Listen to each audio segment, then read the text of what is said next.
Atma Jaya, Visionary Communication dari Toastmaster International, dan juga Financial Planning and Wealth Management dari Corporate Finance Institute. Dengan pengalaman dan juga kompetensi yang beliau miliki, tentunya akan banyak sekali wawasan dan pengalaman yang akan kita dapatkan pada webinar pada hari ini. Baik, itulah profil singkat dari narasumber kita pada hari ini. Kepada Bapak Muhammad Ahwi Karuniado, dipersilahkan untuk menyampaikan materinya.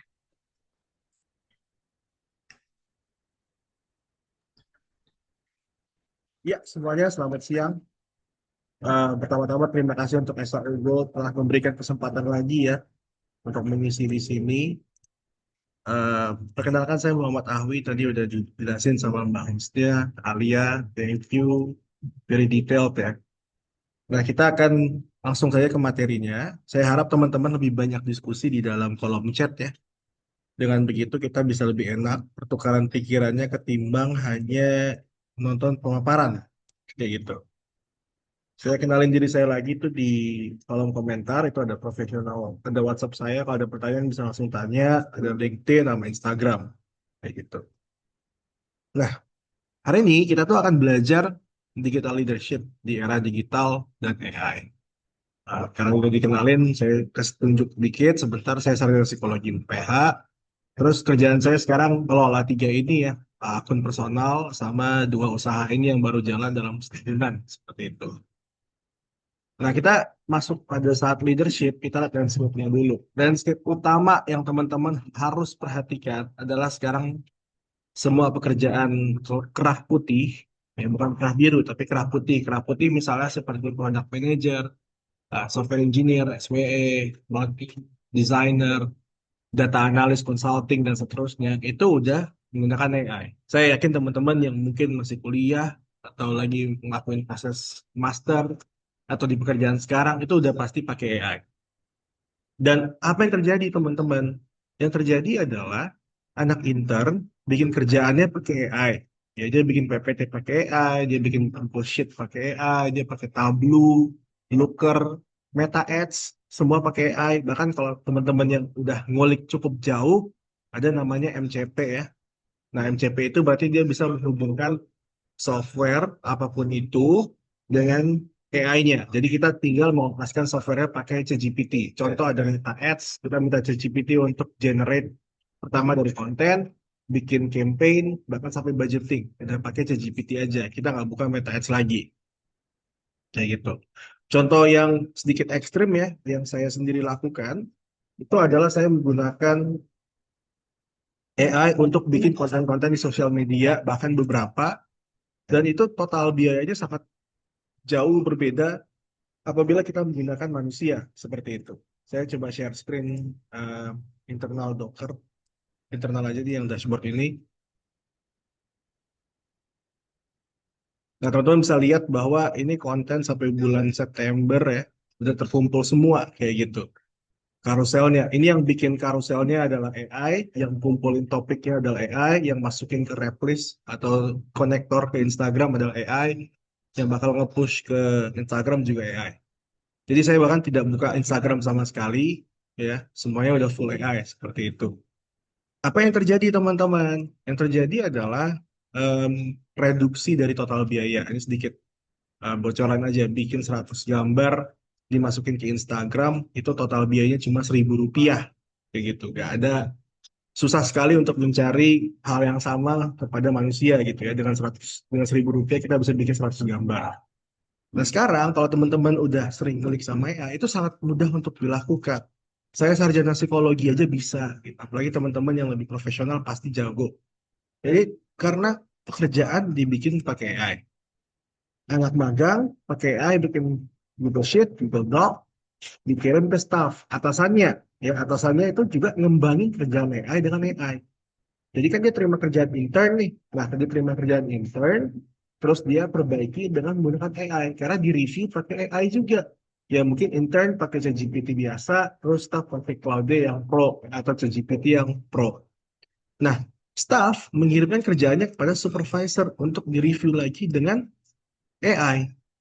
Nanti manajernya juga review dengan AI, Habis itu datanya yang dikumpulin dari beberapa manajer, dari beberapa departemen, masuk ke dalam head, VP, kepala departemen, itu dimasukin ke AI lagi untuk memilih keputusan apa yang bakal kita ambil. Jadi semuanya udah semuanya udah pakai AI. Ya, kalau mau digambarin lagi dampak terbesarnya adalah em, dulu sentimen analisis yang ada di sosmed, yang ada di berita itu kita butuh hire orang yang memang spesialis. Nah sekarang dengan pakai API call kita bisa kontak langsung ke Instagramnya, datanya diambil, dianalisis sudah selesai. Nah inilah yang terjadi di dunia kerja yang sekarang. Berarti pertanyaan berikutnya, leadershipnya di mana? Ya, leadershipnya itu karena semua pekerjaan jadi di AI, leadershipnya di mana? Kepemimpinan berada di mana? Salah satu dampak yang kelihatan adalah pembicaraan di kantor, ya, terutama di kantor-kantor sekarang, di UMKM juga, mereka itu mencari AI apa yang paling bagus. Jadi mereka mencoba untuk mengetahui dan menggunakan latest AI tools, ya, alat AI yang terbaru, alat AI yang terbaik. Dan pelan-pelan akhirnya lupa bahwa sebenarnya kalau kita pakai AI, kita pakai teknologi apapun, kita harus mawas diri karena itu semua balik ke diri sendiri dan penggunaannya. Ya, kita nggak rely ke software, kita nggak rely ke AI-nya, tapi kita rely ke diri sendiri untuk mengoperasikannya. Jadi sebenarnya landscape utama yang menjadi pijakan awal dalam leadership itu adalah mawas ke diri sendiri. Dan itu kelihatan sangat besar di zaman sekarang. Kalau teman-teman pernah tahu SaaS, ya, SaaS itu kan adalah software as a service. Jadi dia adalah perusahaan yang menjual software kepada orang lain. Mungkin teman-teman pernah mendengar ya beberapa seperti BSB atau Muka atau misalnya Majo ya atau misalnya Zahir terus Accurate Zero. Mungkin kalau teman-teman yang di lokal lebih sering mendengar jurnal talenta dari Pekan kayak gitu. Nah, ini adalah software-software yang zaman sekarang. Di zaman dulu, ya mungkin teman-teman yang kelahiran 96, 96, 90 sampai 96 pernah mencoba yang namanya Mayok di awal-awal. Mayok. Ini. Nah, Mayok di awal-awal ini adalah software akuntansi ya. Di awal-awal kita tuh hanya bisa masukin, rekap, dan susun data. Jadi datanya kita masukin, kita rekap, terus kita susun datanya. Makanya dulu ada data, um, dia yang masukin data lah, tugas admin yang masukin data. Seperti itu. Nah, sekarang sangat berbeda ya dengan current SaaS. Dengan SaaS yang sekarang, mau kamu pakai Talenta, mau kamu pakai Zahir, mau kamu pakai Mayok, mau kamu pakai Accurate, mereka nggak cuma memasukkan data dan menyusun data, namun juga mengolah serta memberikan rekomendasi. Sekarang bayangin, dulu pekerjaan yang harusnya mengolah dan memberikan rekomendasi itu dilakukan oleh orang-orang yang mungkin levelnya udah senior staff atau supervisor ya. Sekarang anak magang pun bisa mengambil rekomendasi, bisa mengambil makna dari sebuah data. Karena datanya udah tersusun dengan rapi. Ataupun kalau nggak rapi, datanya cukup ada untuk dimasukkan ke dalam AI. Dampaknya apa? Karena dulu kita butuh satu orang untuk menyusun data, merapikan data, satu orang lagi untuk menginterpretasikan data. Jadi mungkin kalau saya coba gambarin ya,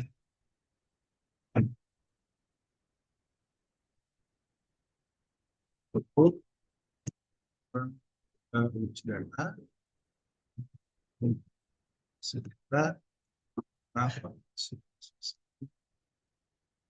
Nah ya, dulu kita butuh sebanyak ini 3 orang untuk mengelola sebuah data, ini dari urus, interpretasi, visualisasi, ya, mungkin urus jalur harus ke SQL dulu untuk ngerapiin, kalau misalnya dari Google Sheet, dari Excel dirapiin dulu, baru diinterpretasikan, habis itu divisualisasikan agar bisa presentasi ke manajemen kayak gitu.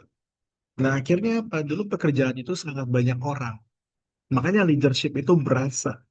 Kenapa? Karena leadership itu harus mengelola beberapa orang untuk mencapai satu pekerjaan, ya, untuk mencapai satu pekerjaan. Sekarang dengan satu orang, dua orang, eh, penampakan leadership itu jadi lebih ke hubungan ke diri sendiri plus penjelasan yang cukup jelas supaya teman-temannya bisa ngikutin.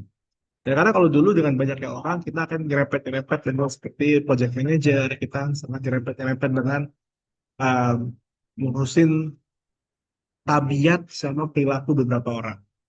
Nah, sekarang udah nggak bisa seperti itu. Karena pertama dari alat yang kita gunakan aja sudah berbeda. Yang kedua dari karakternya aja, karena kita butuh kecepatan ya. Di bisnis kan sekarang butuhnya kecepatan sekali, cepet banget. Akibatnya apa? Gara-gara semua software dulu bentuknya adalah rekap data dan interpretasi butuh manusia. Semua informasi itu mengarah ke atas. Jadi top down, ya, top down manajemen, top down leadership itu berasa sekali di zaman dulu. Kenapa begitu? Karena yang mengetahui data dan gambaran serta em, kondisi perusahaan, kondisi market, kondisi produk, ya cuma orang-orang di atas. Supervisor tahu, manajer lebih tahu, staff nggak tahu apa-apa. Staff cuma tahu satu dua hal di dalam pekerjaannya mereka. Kenapa begitu? Karena datanya tersusun sama staff, tapi yang menginterpretasikan sama mempresentasikan adalah supervisor. Baru manajer yang mengambil keputusan, serta rekomendasi untuk diikutin oleh supervisor, dan supervisor memberikan arahan kepada staffnya. Hierarki ini berasa sekali di zaman dulu, bukan hanya karena emang SOP-nya butuh dan bikin hierarki. Kedua juga dari segi software memang tidak bisa memberikan interpretasi. Dorongannya dari situ, salah satu dorongannya. Nah sekarang anak magang juga bisa bikin interpretasi kan, anak magang dengan buka contoh paling simpel ya, dia ngelola sosmed kantor. Dia buka insight-nya di bagian analysis and recommendation, dia screenshot, dia taruhin ke Gemini, ke Cloud, ke Grok, ke ChatGPT, Qwen, DeepSeek, ini masuk ke dia. Dia masukin ke dalam AI-nya. Ujung-ujungnya apa? Semua orang itu bisa mendapatkan rekomendasi. Semua orang juga mengetahui kondisi perusahaan. Semua orang mengetahui apa yang terjadi di dalam tubuh organisasi. Itulah kenapa jadinya seperti tidak terlalu eksklusif lagi. Peran seperti manajer, peran seperti supervisor itu nggak terasa eksklusif lagi. Karena besar kemungkinan apa yang kita ketahui itu sama dengan yang diketahui oleh manajer. Bahkan mungkin kita tahu lebih duluan karena kita yang megang datanya langsung, baru kita laporkan kepada manajer, kepada grup head, kepada VP, dan seterusnya. Dikarenakan semua orang punya akses ini. Oke, nah inilah landscape pertamanya. Seperti ini teman-teman. Nah Bang, akhirnya BCA Kodir saya itu kaget. Oke, apa namanya? Ya gara-gara itu hierarki itu berubah dari awalnya seperti ini, yang piramida di mana informasi itu datang dari bawah ke atas, berubah menjadi ke samping. Semua orang punya informasi yang sama. Makanya kebiasaan ya, eh, apa namanya, informasi-informasi tentang kondisi perusahaan. Kalau teman-teman kerja di kantor, terus kondisi kantor lagi buruk, cepat sekali informasi itu semua orang tahu. Gara-gara apa? Semua orang punya akses datanya, udah langsung bisa mendapatkan gambaran besar dari kondisi perusahaan. Jadi sangat lebih rata, flat ketimbang hierarki yang ada terjadi zaman dulu ya, yang piramida ini ya. Jadinya flat. Nah, the new bottleneck tadi gara-gara semuanya flat, gara-gara semua semua orang memiliki hampir semua gambaran besarnya. Itu yang pengen saya tekankan. Semua orang memiliki gambaran besarnya, hampir cukup lah. Akhirnya, yang menjadi poin utama dari sebuah pekerjaan dan leadership itu adalah clarity. Saya coba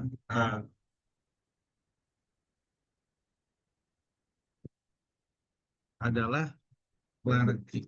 Ya. Adalah clarity, kejernihan. Kenapa? Karena semua orang bisa membuat analisis, membuat summary, membuat perencanaan, membuat rekomendasi, sehingga informasi dan data itu bukan lagi menjadi peng yang memberhentikan sebuah tindakan. Enggak. Yang memberhentikan sebuah tindakan atau mengurangi kualitas keputusan atau mengurangi kepemimpinan itu kembali ke clarity ini. Jernih apa enggak? Sebagai contoh, ya mungkin kalau di dalam SOP, di dalam operasional, kita bisa lihat kejernihan itu muncul dari, kalau bahasa kerennya, North Star Metric. Ya. Kita punya tujuan awal, tujuan yang pengen diikutin, nah nanti dijatuhin, dipecah menjadi beberapa seperti KPI, seperti OKR. Ya, tapi poinnya adalah kejernihan itu yang paling jadi titik utamanya, dan itu kelihatan dari apa yang kita nilai. Ya, apa yang kita nilai dalam sebuah tim, ya seperti saya misalnya ya, saya memimpin uh, 10 orang, saya memimpin 10 orang dari tadi beberapa perusahaan yang saya tunjukin itu ada Fedcoding.id, Fedproductivity.id ya, itu tergabung dengan beberapa mentor-mentor luarnya itu sampai 10 orang. Nah, mereka semua remote. Hal yang bisa saya lakukan untuk membantu pemahaman mereka terhadap apa yang harus dicapai, apa yang tidak boleh dilakukan adalah dengan memberikan hal-hal yang terdokumentasi dengan jelas. Sebaik-baiknya saya mencoba untuk menjelaskan tujuan kita adalah 1A, 2, B, 3, C. Terus diulangin terus-menerus. Kenapa? Karena itu yang saya ukur.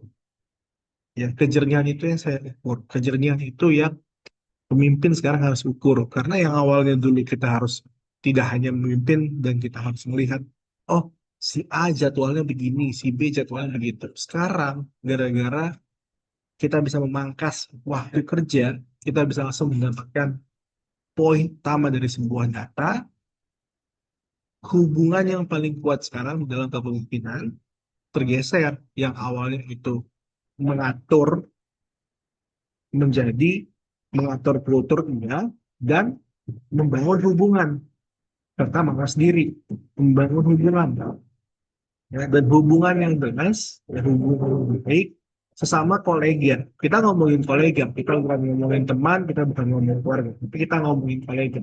Hubungan yang baik sesama kolega adalah kejelasan, kejernihan yang ingin dicapai. Makanya KPI menjadi hal utama. Misalnya kita mau contoh teman-teman yang sosmed spesialis. Kita evaluate dong work performance-nya, detailnya. Kita ngeliat apakah dia pakai caption yang sesuai dengan brand guideline kantor. Apakah desain gambarnya itu presisi. Apakah dia bisa ngeposting dalam waktu yang tepat. Misalnya kita contoh, kita ngeposting jam 3, jam 5. Apakah dia ngeposting memang di jam segitu, atau dia ke dodoran sampai ke jam 2 atau jam 1.30. Nah, berikutnya adalah evaluating personel. Misalnya kita ngeliat nyaman nggak sih kita bekerja bareng dengan seseorang. Karena di zaman AI ini, saya pelan-pelan mulai mempercayai bahwa kompetensi itu memang bisa dipelajarin aja. Kamu mau belajar jadi programmer, kamu mau belajar jadi front end, back end, social media spesialis, SEO spesialis, geo, dan seterusnya itu bisa dipelajari. Tapi mencari tim yang kamu nyaman bekerja bareng, kamu nyaman ngobrol bareng, itu yang susah. Makanya salah satu yang saya coba untuk miliki adalah hire based on attitude, bukan based on aptitude. Karena kalau aptitude ya semua orang bisa belajar di kemudian hari. Saya coba lanjut kan.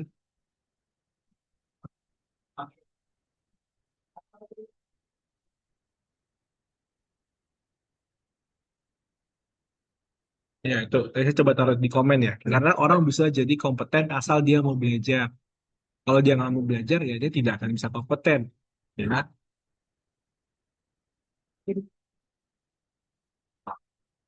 Nah, namun ada resikonya juga ya teman-teman.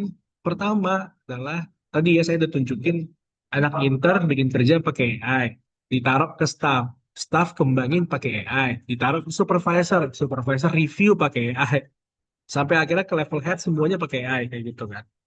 Yang teman-teman harus lihat balik pada saat kita mengerjakan dengan AI tidak berarti bila ada kesalahan kita terlepas dari kesalahan itu.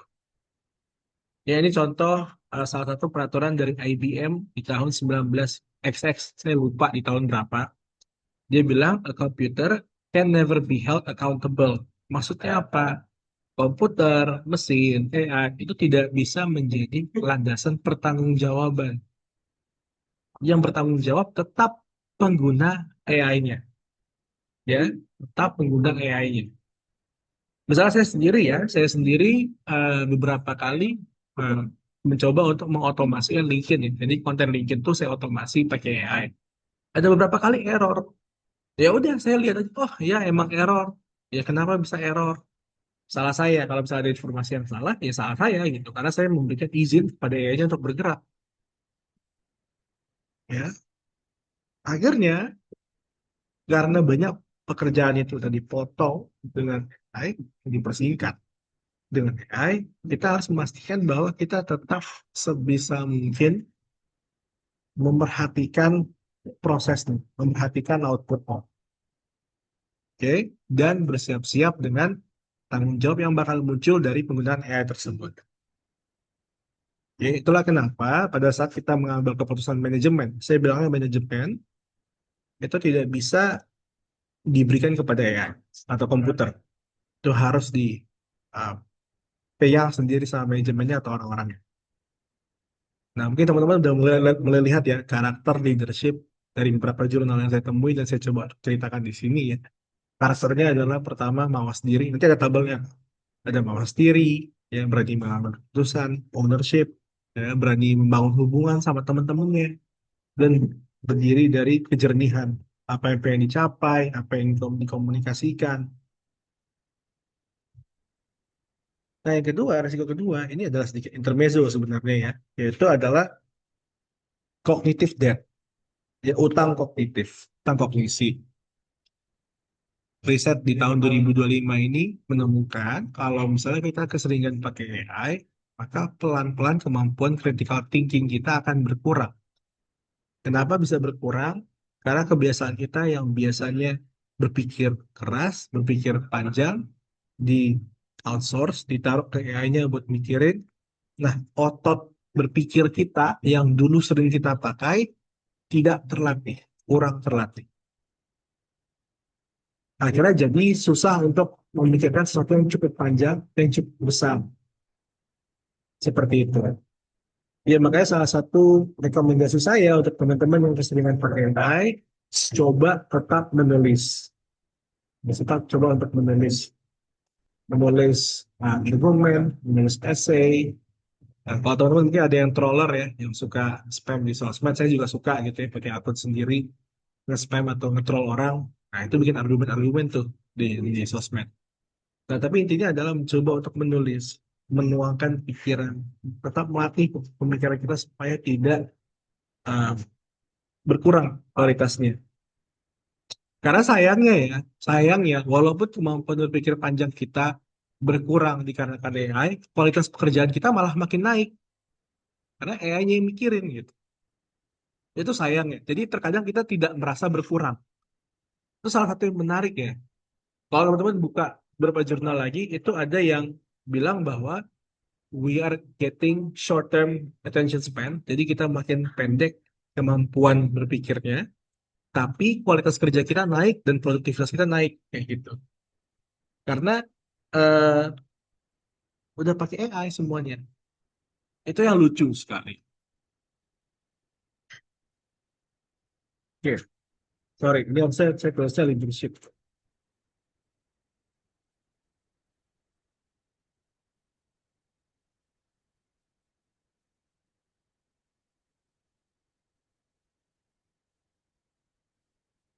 Nah, di leadership. Di leadership ini, sequence tadi kan teman-teman, saya coba untuk balik lagi ke yang pertama. Pekerjaan udah pakai AI, ya, pekerjaan udah pakai AI, pembagian kerjaan pakai AI, semua udah pakai AI. Lalu kita harus lihat satu persatu sequence-nya. Bentuk leadership di setiap level-level ini. Karena nanti teman-teman bakal lihat karakternya. Nah, kenapa seperti itu? Dikarenakan ini untuk melihat proses kepemimpinan itu berubahnya seperti apa. Oke,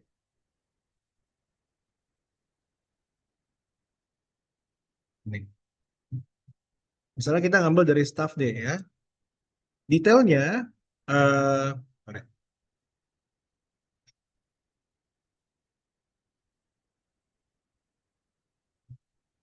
Detailnya yang perlu kita perhatiin adalah misalnya level staff. Kita udah bekerja dengan AI, kita udah melihat.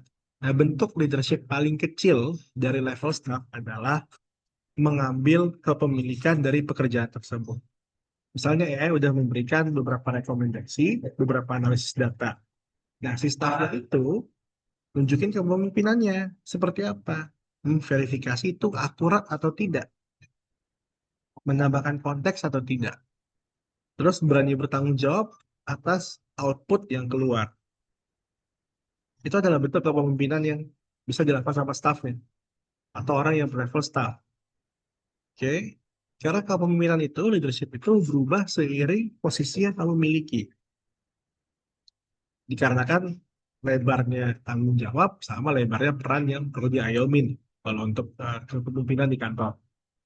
Jadi kalau staff, hal yang menunjukkan bahwa dia pemimpin adalah dia memverifikasi keakuratannya, dia menambahkan konteks, dan dia bertanggung jawab atas konteksnya. Seperti itu. Nah, untuk supervisor yang menerima input dari staff, hal yang dilakukan untuk menunjukkan dia adalah pemimpin, memberikan feedback, terus memahami konteksnya yang udah dibikin sama si staffnya, terus membuat keputusan dari situ. Nah, supervisor dari beberapa staff udah ngumpulin data, memberikan feedback, umpan balik, masukan, dia bikin lagi bentuk reportnya, terus dia presentasiin ke manajer, manajer menunjukin dia pemimpin yang baik seperti apa. Pertama, dia harus paham trade-off di bisnis itu, kita tidak bisa mengambil semuanya lah. Bisnis itu dari dulu sampai sekarang, cara mainnya sama. Energi yang terbatas, uang yang terbatas, ya, waktu yang terbatas. Jadi trade-off. Makanya ada teori opportunity cost. Kalau teman-teman misalnya ngerjain project, project itu ada segitiganya. Waktu, uang, energi. Kalau mau project yang cepat, maka keluarkanlah uang dan energi. Kalau mau project yang bagus, maka jangan berharap waktunya terpenuhin.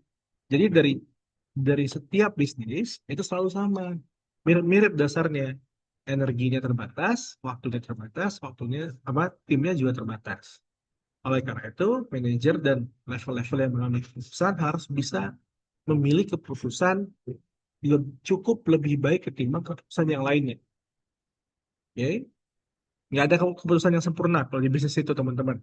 Karena untuk tahu keputusan itu benar atau salah, di ujungnya adalah kita harus melihat ke belakang.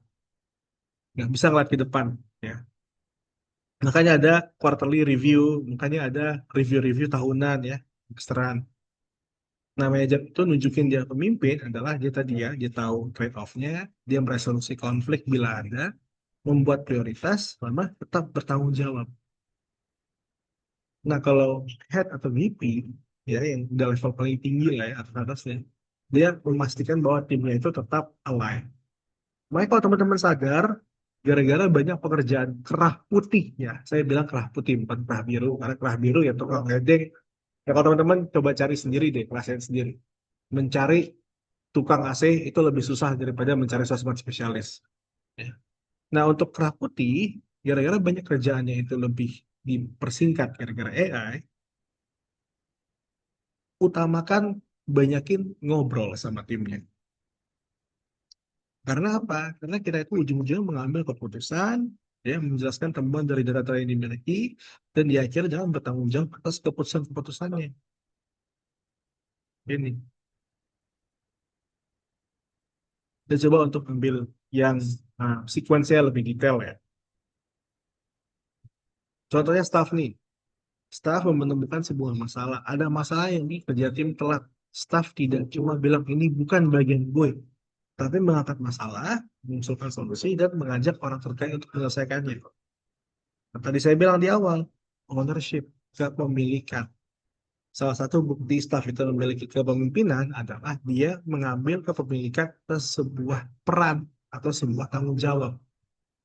Bukan melemparkan tanggung jawabnya. Oh, ada yang salah nih di antara produk A, produk B, atau dengan individu A dan individu B. Ya udah, kita datangi, kita selesaikan. Nah, gue lihat ada masalah ini, gue usul kita ubah progresnya seperti ini, gue bantu koordinasi dan seterusnya. Dia ngebantu untuk mengambil keputusan, dia ngebantu nahi, dia ngebantu untuk dia memiliki rasa memiliki sehingga membantu penyelesaian konflik tersebut. Ya. Supervisor, misalnya staff performanya turun 2 minggu, dia tidak langsung marah atau mengambil alih pekerjaannya. Dia cari penyebab, kasih eksplikasi yang jelas, lalu membantu.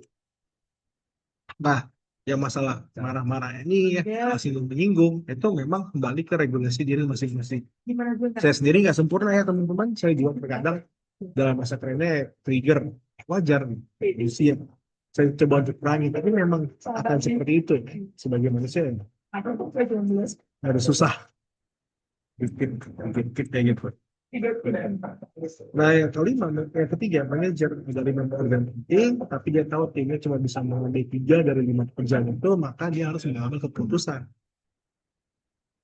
Nah, kenapa tadi di awal saya juga bilang kejernihan, pada saat level manager, head, udah mengambil keputusan, dia juga harus secara jernih menjelaskannya kepada timnya, supaya semua punya perspektif yang mendekati idealnya. Mendekati visi yang sama tuh menurut saya agak susah, tapi semuanya saya saling mencoba untuk memahami. Oke. Nah, head VP sales ingin tumbuh cepat ya. Ops bilang cost mentok, finance ingin tekan bayar, semua punya argumen yang valid. Nah, caranya gimana? Jadi resolusi konflik ya, kita ngelihat apa yang bisa dilakukan. Misalnya kita bisa tekan si X dulu supaya Y-nya naik, atau kita tekan Y-nya dulu supaya X-nya naik. Jadi mengambil keputusan. Perhatiin deh, pelan-pelan ujung-ujungnya itu kita harus mengambil keputusan dan bertanggung jawab atas keputusan itu. Itulah bentuk dari kepemimpinan. Kayak gitu. Kenapa saya memberikan definisi di belakang-belakang? Karena supaya teman-teman lihat contohnya terlebih dahulu. Contoh sehari-hari yang teman-teman bisa ambil. Bahkan dari level atau peran yang paling bawah. Ya. Jadi leadership itu apa? Adalah membuat junction, ya, membuat keputusan di antara ketidakjelasan, mengalokasikan manusia dan sumber daya gitu, dan mengambil keputusan, mengambil tanggung jawab dari outcome yang muncul. Nah, ini adalah contoh-contoh konkretnya. Bisa mengambil keputusan, ya, memiliki visi dia mau kemana secara jernih, ya, harus clear, clarity. Dia bisa tahu bahwa setiap keputusan itu memiliki resiko, memiliki kerugian, dan memiliki opportunity cost, makanya harus memilih yang terbaik atau yang setidaknya resikonya bisa ditelan oleh dia. Oke, dia punya pengaruh, tapi pengaruh ini bisa dibangun dari kejernihan. Semakin kamu jernih sebagai orang, bukan kulitnya, bukan badannya, tapi jernih dalam mengambil keputusan, jernih dalam menjelaskan, memiliki justifikasi yang kuat, maka kamu akan punya pelan-pelan punya pengaruh di dalam lingkungan kerja kamu. Kita ngomongin lingkungan kerja, kita bukan ngomongin misalnya. Terus kamu juga harus bisa membantu orang untuk baik. Makanya banyak sekali elemen kepemimpinan seperti effective coaching yang bisa membantu orang, bisa memberikan feedback, yang bisa menerima feedback, ya bisa menerima resiko. Tapi poinnya saya coba untuk disandingkan dan contoh sehari-hari bisa seperti ini. Dari yang paling awal untuk menunjukkan kamu punya kepemimpinan ya dari level staff adalah setiap ada isu, setiap ada tanggung jawab, kamu memiliki rasa kepemilikan untuk menyelesaikan atau memberikan resolusi dan isu-isu yang muncul. Itu dulu. Setelah itu, pelan-pelan semakin besar tanggung jawab kamu, kamu punya kemampuan untuk memberikan kejernihan tujuan. Kita akan menuju ke sini karena seperti itu. Ingat teman-teman, selama kita membangun hubungan sama orang, jernih itu lebih baik ketimbang kurang jernih. Ya, kalau kamu tolak, tolak aja. Kamu nggak setuju sama keputusan orang, ya bilang saja. Namanya juga bekerja. Bekerja pasti ada gesekan. Bekerja pasti ada senggol-senggolan. Nggak ada tuh namanya bekerja bersama. Pasti ada gesekan. Ya, bayangin aja, terutama kalau teman-teman yang kerja di lingkungan keras ya.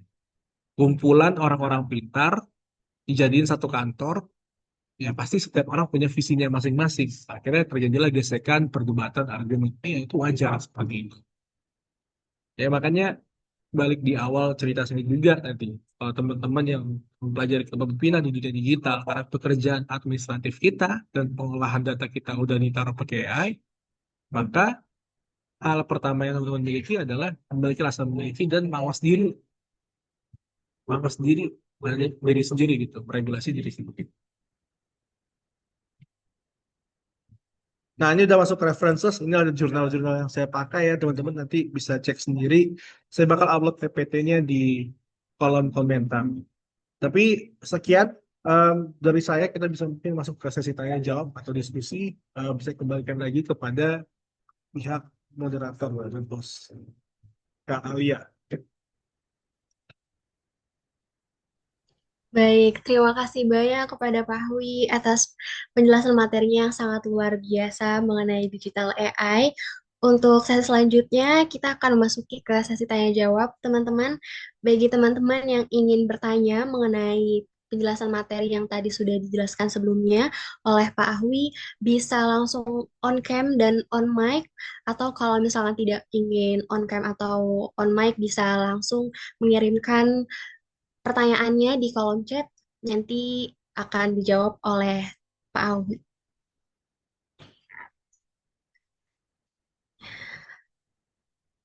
Baik, mungkin sepertinya teman-teman masih bingung ingin menanyakan apa seputar materi tadi. Kalau begitu, saya ingin bertanya Pak Hui terkait materi yang sudah dijelaskan tadi.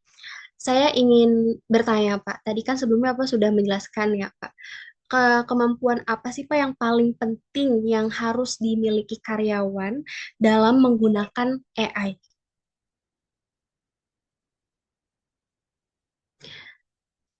Bapak maaf untuk suaranya Masih masih mute, sorry. iya.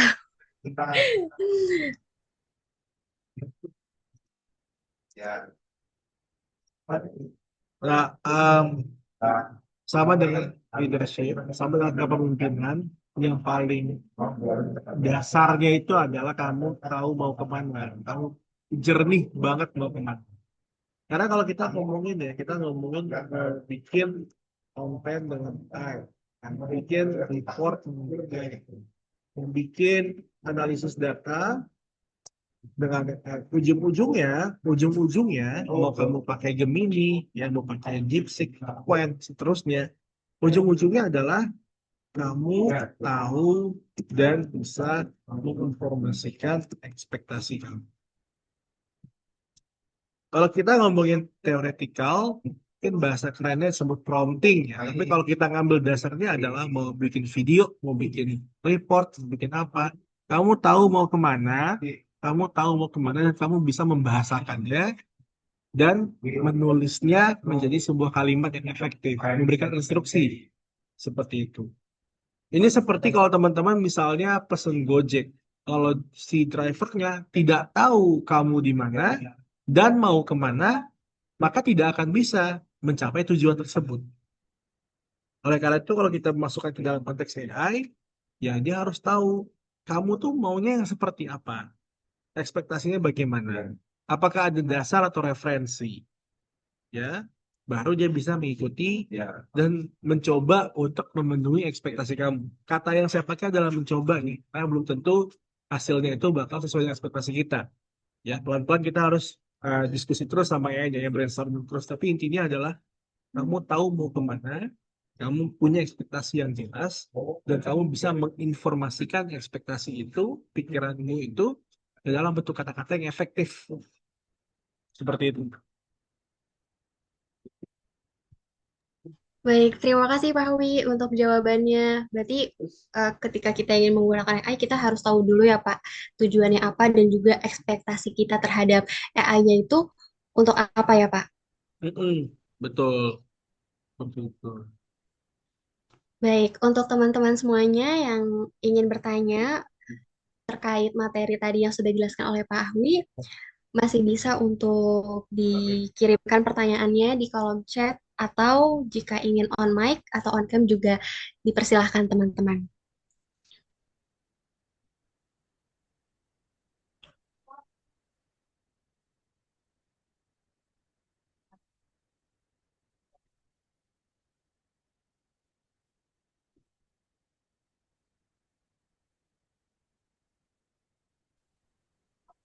Eh, ini sih mau bertanya, Silakan. Iya, baik, boleh silahkan. eh, tadi ya terkait ngeprom ya. Eh, saya udah nyoba di ngeprom di ChatGPT, di Gemini, di Grok, gitu kan. Ada satu masalah tuh sering yang sering saya temui itu, fokusnya gitu, fokus ke masalah utamanya. Dia pas kita sudah lama nih dari atas kan, misalkan eh, tentang apa ya kira-kira ya? Tentang pencarian jurnal. Eh, kita buat summary nih jurnal. Terus kita apa namanya tambahin lagi nih jurnal. Nah, dia itu jawabannya nanti itu pas di akhir itu dia ngegabungin gitu. Padahal kita tadi kan minta eh, summary jurnal satu, ya ngegabungin jurnalnya yang sebelum-sebelumnya ada tambahan yang lain gitu tuh. Itu ya gimana ya biar bisa fokus ya, kita maunya jurnal satu, dia tetap ke jurnal satu gitu. Gitu aja mungkin. Iya, baik. Itu kita bisa testing ya. Saya juga bisa testing dan coba share ke Masnya langsung di sini. Pada saat kita minta dia seperti contoh untuk nge-summary tadi, kita bisa minta segregasi gitu ya. Saya ngambil contoh, saya share pun aja langsung di sini. Nah, ini adalah jurnal yang saya pakai untuk bikin PPT ini ya. Coba saya nge-prom dan teman-teman mungkin bisa sambil melihat. Kita lihat apakah hasil cocok apa enggak. Saya pakai yang master aja biar cepat. Eh,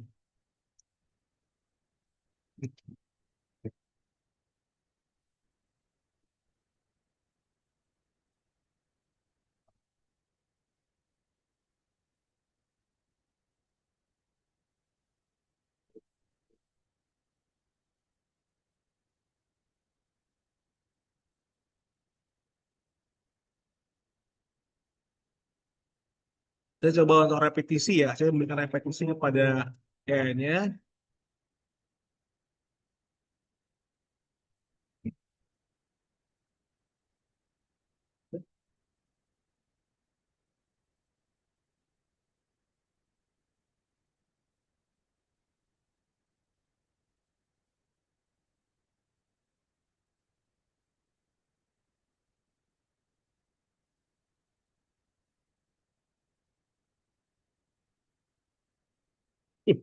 Lah, oke.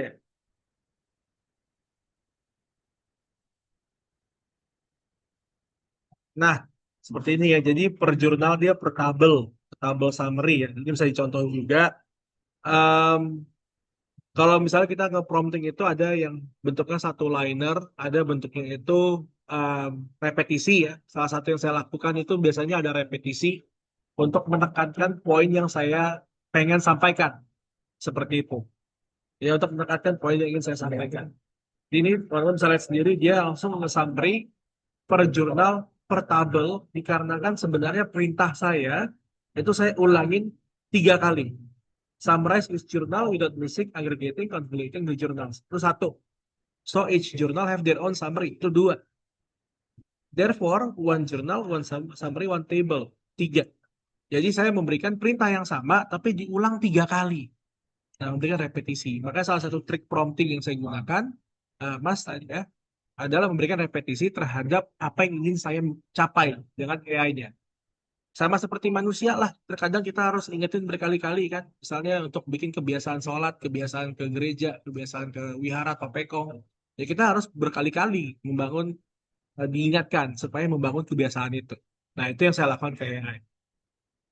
Ya gitu Mas, mudah-mudahan menjawab.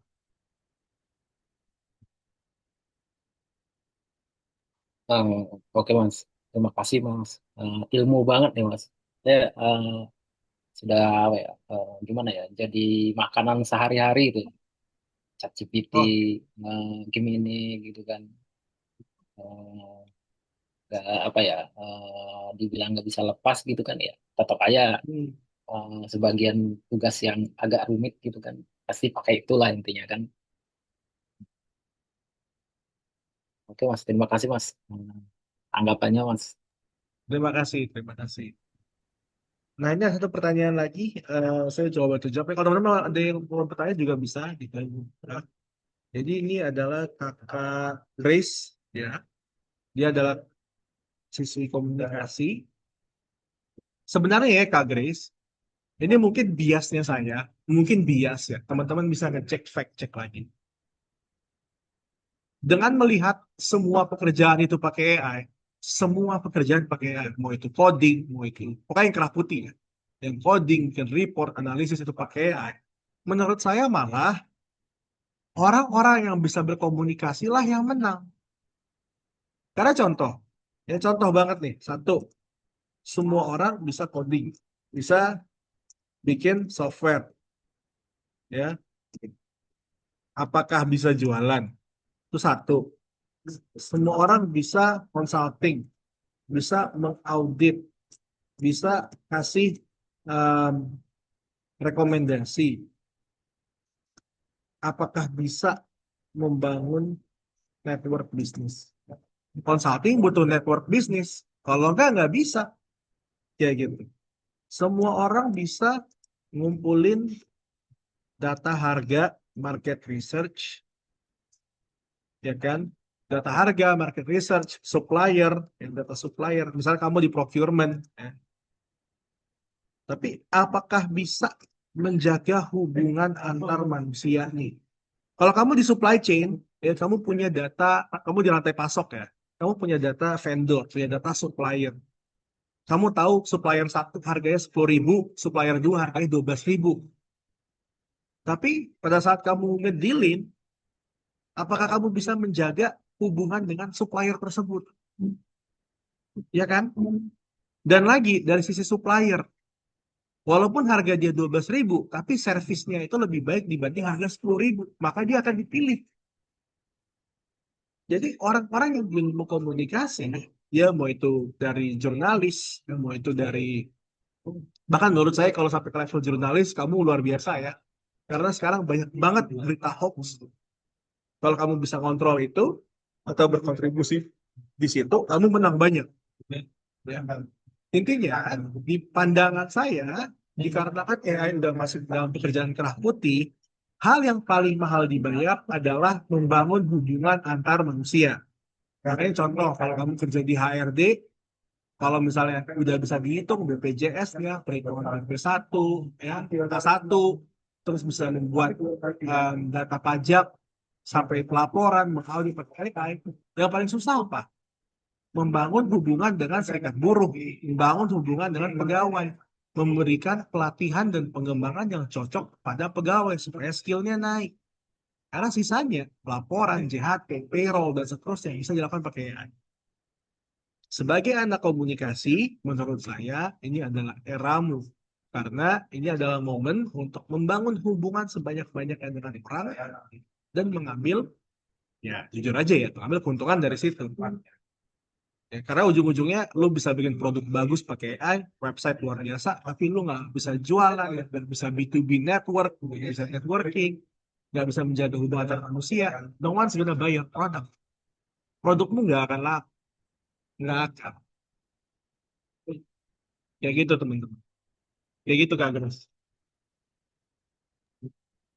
Baik, terima kasih Pak Hui untuk jawabannya dan penjelasannya. Untuk Kak Grace, apakah jawaban dan penjelasan dari Pak Hui sudah bisa dipahami dan sudah cukup atau masih ada yang ingin ditanyakan Kak Grace?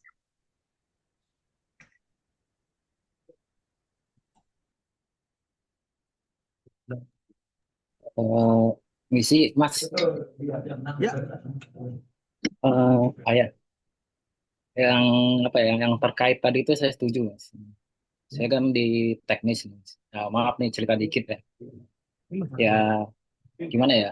Eh, kita sudah dapat datanya gitu. Nah, giliran presentasi itu cara nyampain orang teknis sama cara nyampain sama orang yang terbiasa apa ya namanya? Di apa ya? Yang terbiasa lah intinya. Itu beda Mas. Jadi saya tuh udah jelasin panjang lebar itu nggak ada yang ngerti gitu. Giliran apa ya teman saya yang jelasin dia tuh nggak bisa ngoding gitu nggak bisa ngapa-ngapain tapi dia tahu nih intinya apa namanya inti dari data itu dia jelasin sedikit langsung ngerti nih apa para atasan giliran saya tadi tuh nggak ngerti-ngerti gitu. Jadi saya setuju tadi sama apa sama masnya gitu jadi ya nggak orang apa ya nggak bisa apa sih namanya. Intinya itu aja lah mas sama satu lagi mas. boleh, Eh, boleh. Kemarin kan lihat apa ya yang cloud itu ya, yang cloud katanya data apa ya, data yang tersebar di internet itu tuh. Jadi ya percakapan pribadi itu tersebar gitu. Terkait itu eh, untuk yang lainnya kayak Gemini, ChatGPT gitu kan, itu eh, sebenarnya aman nggak ya kita ngepost data-data pribadi kayak password kayak alamat IP, Pak ini password Gmail, password lainnya gitu ke AI gitu, gitu Mas. Nah, itu aja Mas. Em, Pertama yang cloud kesebar kemarin itu kan gara-gara dia chatnya dia share. Jadi kalau misalnya kita share chat itu masuk ke dalam direktorinya Google, yang artinya semua orang bisa ketemu chatnya. Maka dari itu chat-chat penting, terutama em, kalau masanya kan saya yakin teknisi ya handal. Saya tuh nggak handal, karena saya baru masuk ke dalam dunia coding setelah ada AI gitu. Jadi belajarnya kebalik. Saya tuh sampai taruh API key ke dalam AI-nya gitu. API key, secret keys dan segala macam saya taruh ke AI-nya. Nah, jadi masalah keamanan itu selama kita tidak share datanya, karena kalau kita share chat itu, kita bisa ketemu chat itu di Google. Selama kita tidak share chatnya, dia tidak akan muncul di directory Google, hanya tersebar. Oleh karena itu, pada saat kita ngomongin dengan perusahaan, mau nggak mau kan kita sekarang pakai AI ya, sayangnya begitu ya, untuk bantu analisis lah dan segala macam. Jadi best practice-nya adalah pertama, jangan pernah nge-share chat dari chat tersebut ya. Jadi kalau misalnya kita mau bagikan hasil outputnya, kita download aja misalnya bikin PDF.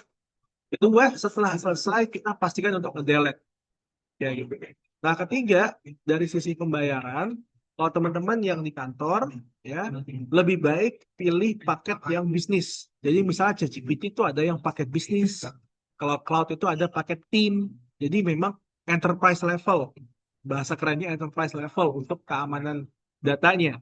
Yang artinya mereka bakal rutin delete datanya, mereka akan memastikan datanya itu tidak dipakai untuk training AI, tidak muncul di sosmed manapun, ya karena kita akan tertentang. Atau bisa lebih uh, tinggi lagi untuk SOP-nya adalah pakai lokal. Jadi kita beberapa laptop kita pakai untuk penaruhan data. Misalnya saya sendiri ya, sosial media saya yang dikelola dengan AI itu datanya ada di lokal saya, di laptop ini nih yang saya pakai. Jadi Hermes-nya itu di lokal. Bukan di VPS, bukan pakai yang lain-lain. Jadi itu adalah tahap-tahapnya. Kita tidak pastikan tidak share chatnya. Kalau butuh output kita download. Kedua, kita mungkin delete datanya sendiri setelah penggunaan. Ketiga, kita pakai paket yang enterprise atau team, tergantung dari AI-nya yang mana, supaya hanya email kantor yang bisa akses, yang domain belakangnya misalnya kalau saya kan ahwi@ai4productivity.id gitu ya. Jadi bukan ahwi@gmail.com, bukan. Tapi yang benar-benar domain kantor. Terus yang terakhir, kalau mau lebih tinggi lagi pakai yang lokal. Seperti itu. Ya rutin dibersihin aja sih datanya ya. Saya juga rada susah ya, jadi saya pakai Hermes untuk ngingetin saya nge-delete data. Kayak gitu, Mas. Oke Mas. Saya tertarik tadi yang lokal itu pakai apa ya Mas? Lokal itu eh, jadi untuk engine-nya itu ada di laptop. Ada di laptop, bisa pakai Lenovo atau apa gitu di laptop. Cuma sayangnya kalau misal laptopnya mati atau nggak ada internet, dia nggak bakal jalan. Nah, token penggunaannya tetap saya pakai DeepSeek atau ChatGPT, namun data trainingnya ada di lokal juga, di directory C atau di directory D, kayak gitu. Jadi pada saat dipakai aja baru AI-nya datang. Bukan AI-nya yang saya taruh di dalam server. Karena kalau pakai server pribadi yang lokal, yang on-premise, bangkrut saya.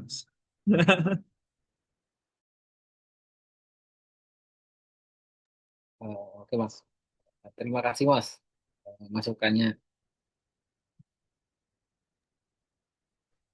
Baik, terima kasih kepada Pak Hui untuk penjelasannya. Untuk teman-teman semuanya, apakah masih ada yang ingin bertanya mengenai digital AI?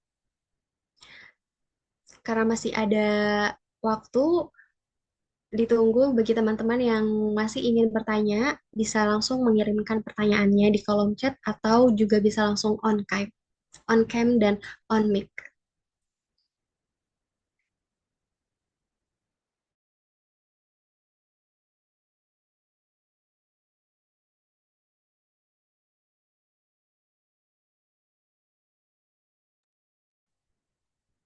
Baik, ini ada yang bertanya, Bapak, dari Kamariani, mahasiswa Vkom dan karyawan swasta. Pertanyaannya berdasarkan pengalaman, karyawan yang menggunakan AI untuk mengerjakan tugas atau laporan kerja cenderung mendapat apresiasi daripada karyawan yang tanpa menggunakan AI, sehingga memicu orang-orang orang-orang selalu melibatkan AI sepenuhnya. Bagaimana agar penggunaan AI tidak membuat semua orang hanya unggul dalam teori, tetapi kurang mampu menerapkannya dalam praktik?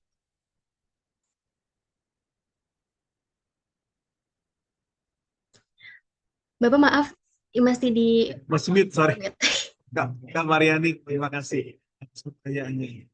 Ini menarik sekali ya, karena sekarang tuh pertama banyak banget orang yang pakai AI untuk pekerjaannya. Jadi kalau misalnya dari sisi filtering pun ya, teman-teman yang di dunia rekrutmen, kita bakal sering tuh makin sering ketemu dengan kandidat yang jago banget ngomong. Dikasih studi kasus, PR di rumah, ya untuk di-present ke user, di-present ke kita untuk hiring, dia jago banget PPT-nya, kayak gitu. Nah, itu juga sedikit intermezzo ya. Itu juga yang membuat banyak kantor-kantor tuh pindah ke kota-kota non Jakarta seperti Jogja, Semarang, Surabaya. Kenapa? Karena UMR-nya lebih rendah. Itu output kerjanya bakal setara bagusnya dengan orang Jakarta. Karena asalkan lo nyari orang Jogja dengan UMR, UMP, UMK yang lebih rendah, diajarin pakai AI, hasilnya bakal sama bagusnya dengan orang Jakarta. So you get good productivity and cheaper price. It's the reality. Makanya PwC juga pindah ke Jogja. Nah, Dalam konteks ini ya, eh, supaya orang itu mampu praktek tidak hanya teori, diuji Mbak. Jadi misalnya contoh, eh, saya ambil dari meta iklan deh.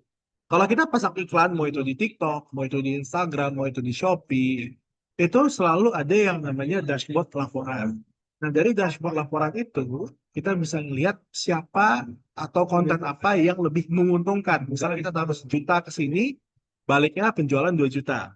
Nah, kita tinggal lihat aja dari beberapa orang sosial media spesialis yang ada di tim kita, sosial media atau meta ad spesialis, kita ngeliat aja siapa yang memberikan hasil paling baik. Kayak gitu. Nah, karena dengan begitu kita bisa langsung melihat, oh ini yang lebih bagus, ini yang bagusnya cuma di PPT doang, cuma di report doang. Nah, kita tidak bisa mengurangi penggunaan AI untuk tim kita atau pegawai atau bahkan kita sendiri. Yang bisa kita lakukan adalah mempercepat siklus review, siklus pengkajian yang ada di kantor. Misalnya kita minta dia untuk bikin perhitungan KPI, dia udah kelar semuanya, kita review perhitungannya cepat mungkin. Dia bikin iklan untuk konten iklan untuk diiklankan 1 minggu, langsung kita review apakah itu oke apa enggak iklannya. Jadi mempercepat siklus reviewnya, siklus pengkajiannya, bukan menunggu dalam SOP yang sama, misalnya sebulan sekali baru di review. Enggak seperti itu. Contoh yang lain, misalnya kalau kita bikin otomasi laporan keuangan pakai AI dan N8N, yang lagi rame tuh, 4N lah Hermes. Nah kita bisa lihat, misalnya ada di orang finance, yang satu mencoba untuk mengotomasikan rekonsiliasi, yang satu mencoba untuk mengotomasikan payroll, laporan payroll, kita lihat lebih banyak mana errornya, lebih banyak mana glitch-nya, bug-nya lebih banyak yang mana, delivery-nya lebih masalah yang mana. Jadi itulah yang saya coba untuk terapin juga. Semua orang udah bisa pakai AI karena semua bisa, bukan berarti mampu ya, bisa karena tinggal baca GPT dia jadi. Tapi hasilnya itu kita percepat reviewnya. Yang awalnya mungkin sebulan sekali menjadi seminggu sekali, 2 minggu sekali, langsung di review. Ya. Dengan harapan bukan untuk menghardik atau mengurangi kontribusi orang-orang yang jago teori doang, bukan. Dengan harapannya seperti ini, orang-orang yang jago teori plus praktek karena bisa pakai AI untuk bikin teorinya, bisa jago juga praktek dari lapangan, dari pengalamannya, kita minta mereka untuk mengajari orang-orang yang prakteknya rendah, yang nilai prakteknya rendah, atau yang hasil prakteknya rendah. Bayangin ya, kalau misalnya satu orang sosial media spesialis yang ada dalam tim kita, teorinya bagus, prakteknya bagus, bisa menghasilkan 10 juta sebulan, sosial media spesialis kedua cuma menghasilkan 3 juta sebulan, jangan kita hina orang yang kedua. Kita minta orang pertama mengajarkan orang kedua, sehingga orang kedua itu yang awalnya 3 juta bisa menghasilkan 6 sampai 7 juta sebulan. Ya, kalau bahasa teman-teman mungkin yang dunia product manager, saya suka menyebutnya itu product champion. Jadi mereka adalah orang-orang yang menjadi figurnya. Nah, figur-figur di kantor itu kita minta untuk sharing, untuk berbagi kepada teman-teman kantornya yang lain, supaya teman-teman kantornya bisa mendekati level si product champion nih. Kayak begitu. Ya, namun tak bakal ada yang bebal banget ya, udah diajarin nggak bisa-bisa juga. Kalau diajarin nggak bisa-bisa juga, maka sebagai tim HRD kita harus keras dan kita harus cut off. Ingat ya teman-teman, satu hal yang teman-teman harus ingat adalah pegawai itu aset. Pegawai adalah aset. Tapi seperti aset wajar, kalau asetnya bikin rugi sama dengan cut loss. Kalau kamu pegang saham, sahamnya turun terlalu banyak, kamu cut loss supaya tidak rugi lebih banyak. Kalau kamu punya aset kripto atau apapun itu dan harganya bikin turun, kamu cut loss. Sama, pegawai itu pun aset. Kita mencoba untuk menjaga aset itu dengan cara memberikan pelatihan. Namun bila terbukti dia tidak bisa belajar dengan berbagai macam alasannya, maka kita harus cut loss daripada kita pertahanin. Kalau kita pertahanin itu bakal repot.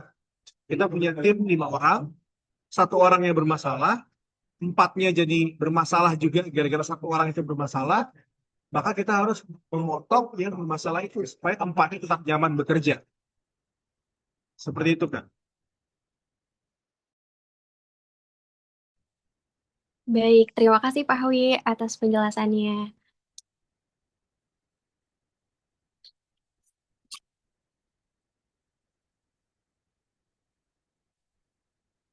Baik, sebelumnya saya ingin mengucapkan terima kasih kepada para peserta yang sudah bertanya, dan juga saya ingin mengucapkan terima kasih banyak untuk Pak Ahwi yang telah memberikan penjelasan mengenai digital AI tadi yang sangat informatif, jelas, dan juga bisa menambah wawasan kita bersama pada webinar pada hari ini. Semoga penjelasan yang telah disampaikan oleh Pak Ahwi tadi dapat menambah pemahaman kita bersama pada hari ini. Baik, sebelum kita berlanjut ke sesi berikutnya, saya ingin menyampaikan kesimpulan singkat dari materi yang sudah dijelaskan tadi oleh Pak Ahwi. Yang intinya adalah AI itu bisa membuat informasi dan pekerjaan menjadi lebih cepat serta hierarki semakin datar. Namun, yang paling penting bukan hanya kemampuan menggunakan AI, melainkan kemampuan manusia dalam memilih informasi, memberikan judgement, dan juga mengambil keputusan yang tepat. Baik, tidak terasa kita telah sampai di penghujung acara webinar pada hari ini. Sebelumnya kita akan ada sesi dokumentasi bagi teman-teman semuanya yang masih off cam, boleh on cam terlebih dahulu karena kita akan ada sesi dokumentasi sebentar.